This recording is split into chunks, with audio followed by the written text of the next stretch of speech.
গণজমায়েত নিষিদ্ধ করা হলো যমুনা সচিবালয় সহ আশেপাশের এলাকায়। সম্প্রতি ঢাকা মেট্রোপলিটন পুলিশ এক গণবিজ্ঞপ্তিতে এই নিষেধাজ্ঞার কথা জানায়। বিজ্ঞপ্তিতে আরও বলা হয়, যমুনার আশেপাশের হোটেল, ইন্টারকন্টিনেন্টাল মোড়, কাকরাইল মসজিদ মোড়, অফিসার্স ক্লাব মোড় সহ মিন্টু রোড এলাকায় সভা সমাবেশ করা যাবে না। পরবর্তী নির্দেশনা না দেওয়া পর্যন্ত এই নিষেধাজ্ঞা বলবৎ থাকবে বলেও জানানো হয় গণবিজ্ঞপ্তিতে।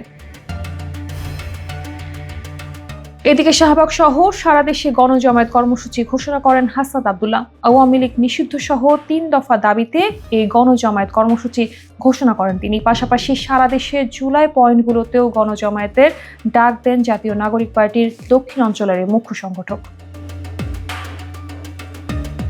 এর প্রেক্ষিতে রাজধানীর মিরপুর, বাড্ডা, রামপুরা, সায়েন্স ল্যাব সহ রাজধানীর বিভিন্ন গুরুত্বপূর্ণ পয়েন্ট, সড়ক ও মহাসড়কে বিভিন্ন সংগঠনের ব্যানারে ব্লকেটের ঘোষণা দেওয়া হলেও পরবর্তীতে নাগরিক ভোগান্তি কমাতে শুধু শাহবাগেই ব্লকেট কর্মসূচি পালনের আহ্বান জানান হাসনাত আব্দুল্লাহ।